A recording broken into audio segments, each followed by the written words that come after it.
I'm consistently thinking about what my community want, what they need, what they're asking me for, and am I hitting those targets? Yeah. Is the space that I'm creating truly for them, and are they growing from this space? And if things aren't going as to plan, I have to then think about, I put surveys out there. We do reports on basically just staying in touch with the community and what their needs are.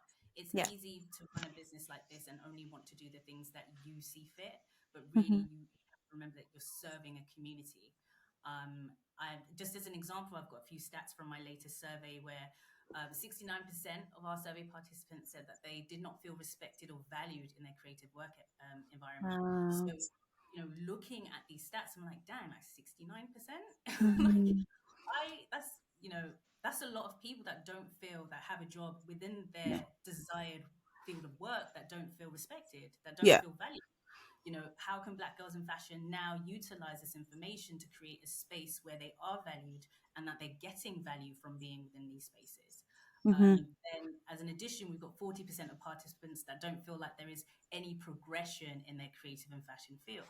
So Yeah. then, okay, so as a business, what can we do now, or who can we, bring into the fold that we can then allow that 40% to progress? Is it that we have to, that we should partner with somebody like Google, who, do provide educational services, upskilling, or is it somebody with, like, for example, like Squarespace, and providing, events, or some type of activation with that company whose values align with ours, to also provide them, our community, the space to be able to connect and make new connections and Hmm. network in a different way.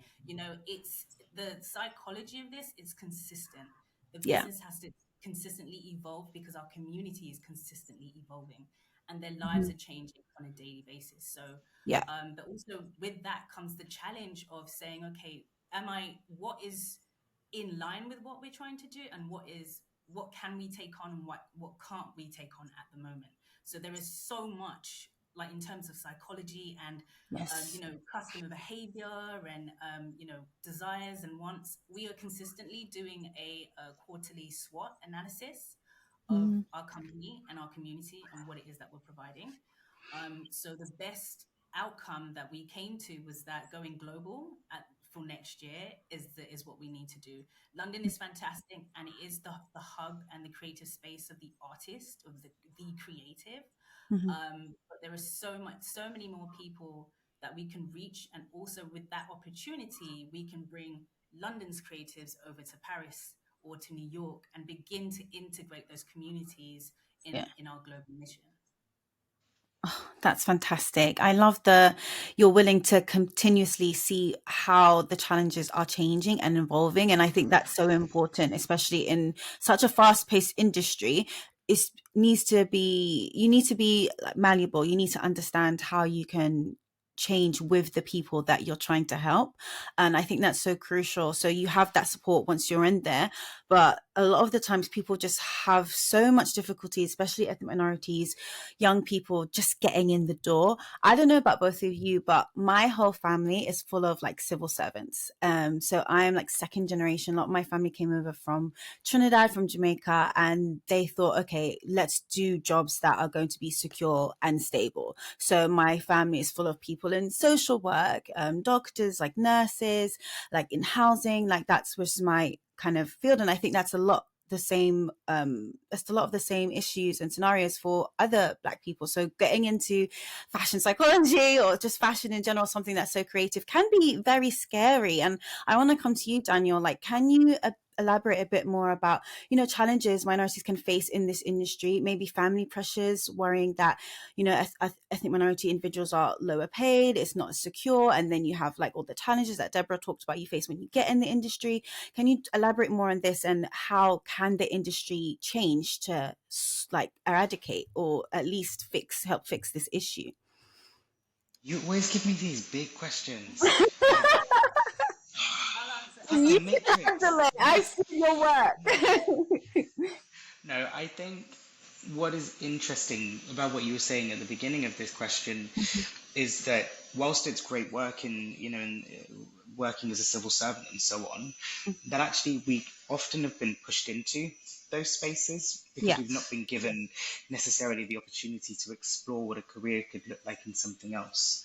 And within that, within our own community or communities, we've then built this notion that to do something in an industry like fashion or the creative sector, that actually we hear horror stories and those are what stick with us. So we're not going to be able to enter, let alone be able to grow and thrive. Yes. And so often our family backgrounds or units or communities can deter us from trying to enter into those spaces because they're worried about what our futures look like. And rightfully so. You know, that's what a family unit's there for. But I think that there are many opportunities, you know, to what Deborah was saying about when she started, it was about bringing diverse people to the space to kind of showcase how great they've been doing in an industry. You know, yes, there are fewer of us, but for me, it's how do we foster a community so that talents can connect with each other Yeah. at an emerging or even established level? How do we bring businesses to the table to be able to support those communities in how we Hmm. grow and how we thrive? And I love that in many ways we're able to, again, like using that word foster, be able to put all of those pieces together. Hmm. And when I look at our community, it's 70% ethnic minority led, but then we also then have people come from the LGBT plus community who come, you know, from the disabled community, people who are neurodiverse. We've also looked to extend the people that we support in age group as well, because often Yeah. it's 18 to 25.